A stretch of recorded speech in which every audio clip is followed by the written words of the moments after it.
Exam में question number कौन सा है वो? क्वेश्चन नंबर 3, ठीक है। तो आपको ये क्वेश्चन पूछा है, define the goods, explain the classification of goods under the sale of goods act. अब 5 मार्क के लिए क्वेश्चन है, फॉर एग्जाम्पल कितने मार्क के लिए? 5 मार्क के लिए क्वेश्चन है। मैक्स 5 मार्क्स ही रहता है ना? हाँ मैक्स 10 मार्क का नहीं होगा। तो अब आप आंसर स्टार्ट करोगे। अभी एग्जाम में सबसे पहले क्या पूछा उन्होंने? Define goods. तो अपने यहाँ पे अपन ने गुड्स की डेफिनेशन दी है, नहीं दिया? तो है। अब गुड्स की डेफिनेशन है क्या? कहाँ पे?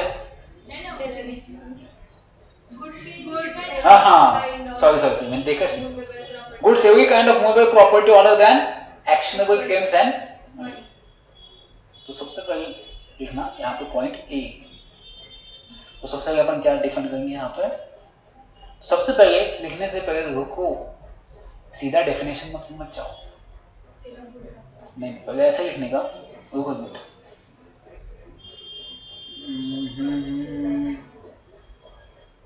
हाँ पहले इंट्रोडक्शन में लिखो, sale of goods act, sale of goods act applicable to movable goods only, movable goods only, ठीक है। क्या? A, sale of goods act applicable to movable goods only, ये मेरी पॉइंट हो। बी, डेफिनेशन, बी में क्या? डेफिनेशन। सीधा goods में मत जाओ, पहले गुड्स क्या है, मूवेबल प्रॉपर्टी के लिए एप्लीकेबल है वो लिखो। अब डेफिनेशन क्या बोलते हैं यहाँ पे किसी का? हाँ, every kind of movable property, क्या लिखना डेफिनेशन, उसके सामने नहीं लिखने का इमीडिएटली, उसके सामने नहीं लिखने का इमीडिएटली, उसके नीचे लिखने का। Every kind of movable property other than क्या बोला है? other than actionable claim and money, actionable claim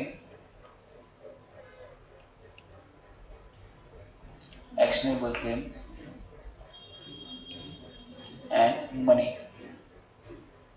जब आप एक लिखोगे ना तब सीधे इमीडिएट आपके साथ पेंसिल चाहिए, पेंसिल जब यहाँ पे मूवेबल पे अंडरलाइन करना, यहाँ पे अदर देन बोले एक्शनेबल क्लेम एंड मनी को अंडरलाइन करना इमीडिएटली जब लिखते हो तो।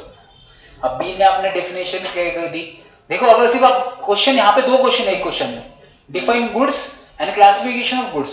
तो डिफाइन गुड्स अगर वो 2 मार्क का देता तो आपने सिर्फ अगर बी पॉइंट लिखा होता ना तो आपको 1 ही मार्क मिलता, बट उसके पहले अपन ने ऊपर ए पॉइंट ऑलरेडी दिया है, तो बच्चे सीधा डेफिनेशन से स्टार्ट करते कि हाँ every kind of movable property other than actionable claims and money, नहीं तो आपको 1 ही मार्क मिलेगा।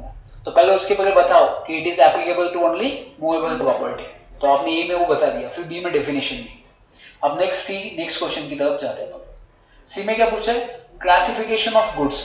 अब देख यहाँ पे अपन ने क्लासिफिकेशन पढ़ा एग्जिस्टिंग गुड, एग्जिस्टिंग गुड्स में अपन ने पढ़े specific goods, ascertain goods and ascertain good. तो पहले अपन पढ़ते existing goods. See, classification of goods, classification of goods. अब इसमें बच्चे, बाकी बच्चे क्या करेंगे, सीधा सीधा लिख देंगे, अपने को सीधा नहीं लिखने का, टेढ़ा नहीं लिखने का है। तो अभी इसमें अपन क्या करेंगे, इसमें अपन डायग्राम लिखेंगे, ठीक है। वो डायग्राम निकालने के पहले उसमें एक हेडिंग देना बच गया, उसमें आएगा पहले हेडिंग ए, एक ही पेन यूज करेगा, सिर्फ अंडरलाइन पेन से ही करेगा। ए में क्या आएगा, सॉरी एक में क्या आएगा, एग्जिस्टिंग गुड्स, और इसको एक्सप्लेन करने की जरूरत नहीं है, इसमें ब्रैकेट में सीधा लिख दो at the time of sale, at the time of sale, ठीक है। 1 लगा सुनो को कम, इतनी ऐसा नहीं जाएगा। चलो आप एक दिन ना एक दिन पूछोगे,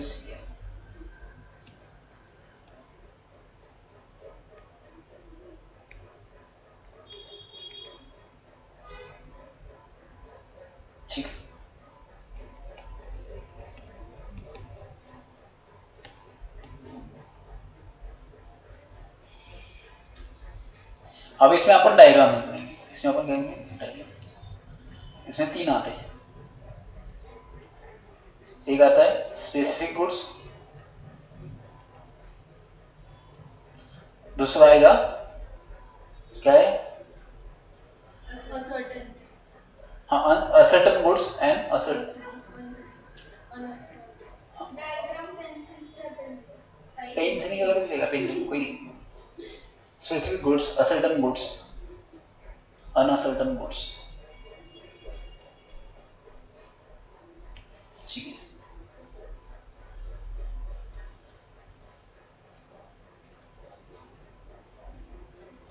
अब देखो यहाँ पे लिखो agreed and identified, agreed and identified, agreed and identified,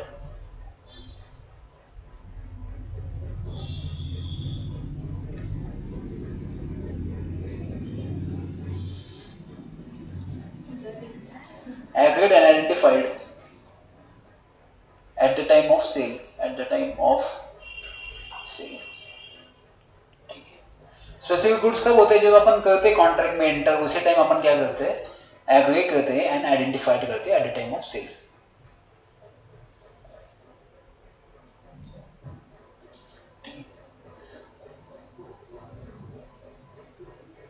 ascertain goods कब होते हैं, आफ्टर द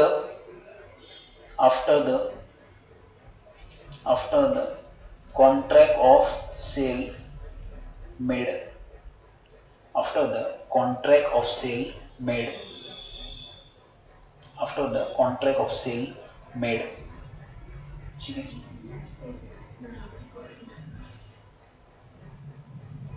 और इसमें इसका सेम आएगा, नॉट आइडेंटिफाइड,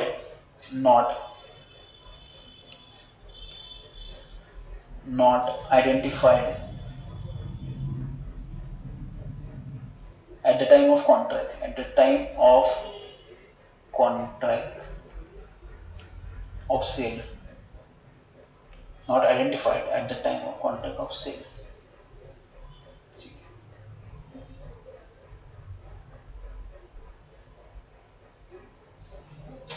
नेक्स्ट क्या आएगा, फ्यूचर गुड्स, एंड नेक्स्ट उसके साथ क्या आएगा, कॉन्टिंजेंट गुड्स,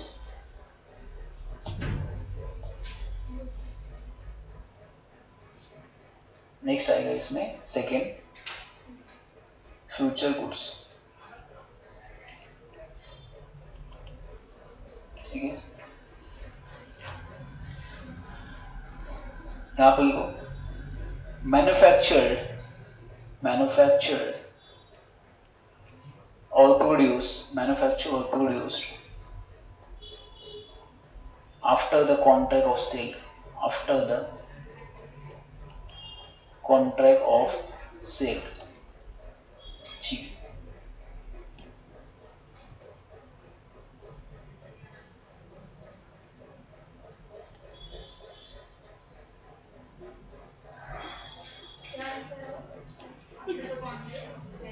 एक मिनट बताता हूँ,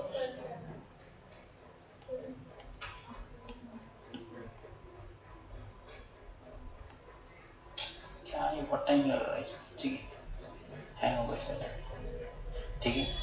manufacture produce after the contract of sale, B तो सेकेंड हो गया। और इसमें आएगा third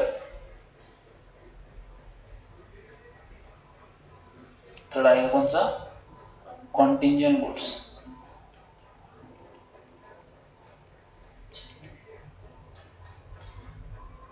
depending on happening or not happening, depending on happening or not happening, happening or non happening event is called contingent goods, is called contingent goods. Happening depending on happening or non happening event is called contingent goods,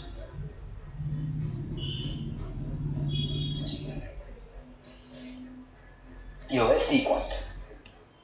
last क्या है, D points.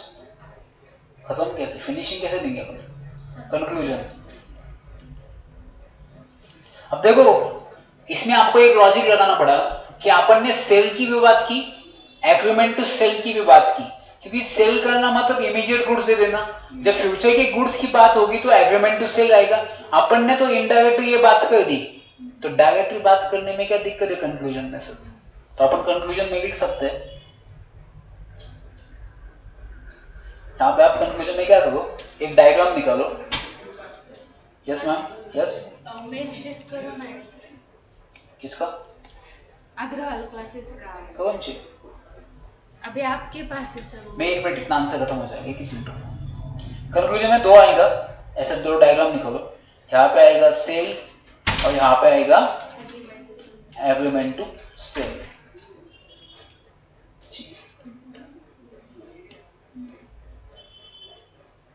Conclusion में आएगा sale and agreement to cell.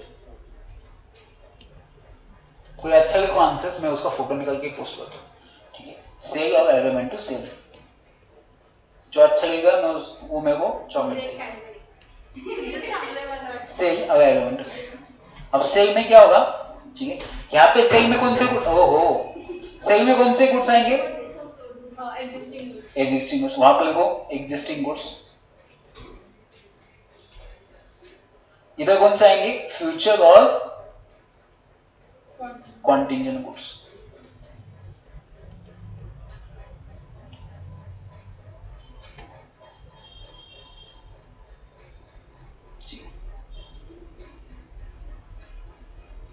बस वो बाकी समझ जाएगा, बाकी के लिए। हाँ तो रुको, मैं थाम लो madam. Sale existing goods, agreement to cell, future और कॉन्टिंजेंट गुड्स।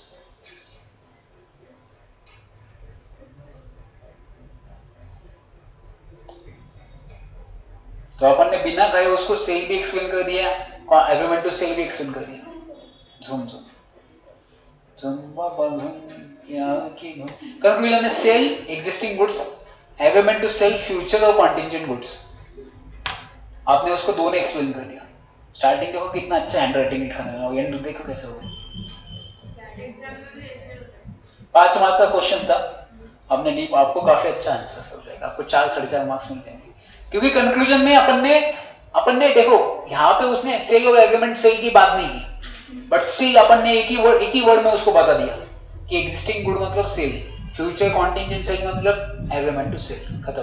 और आपको यहाँ पे 1 मार्क एक्स्ट्रा हो गया। बच्चे क्या करते, बहुत लिखते, बहुत लिखने से अच्छा ना प्रेजेंटेशन अच्छा करो, थोड़ी डार्क चॉकलेट होगा, थोड़े चार्ट्स अच्छे निकालो, उसमें चार्ट्स निकालो, डायग्राम। आपका आंसर्स बाकी लोगों से अलग होना चाहिए। जब एग्जामिनर में होना, फॉर एग्जांपल मैंने 10 पेपर चेक किए, सब सेम सेम, मेरे को बोर हो जाता है। जब मैं एक पेपर निकालूं, डायग्राम चार्ट तो थोड़ा अलग लगता है देखने में भी, तो मार्क्स अच्छे मिलेंगे। बाकी के साथ पेपर आपका अलग होना चाहिए। पढ़ते तो सब पढ़ के जाएंगे, बट आपका आंसर्स डिफरेंट होना चाहिए, डायग्राम्स चार्ट्स में होना चाहिए। तो आपको तब में ये 5 में से 4 मार्क मिलेंगे।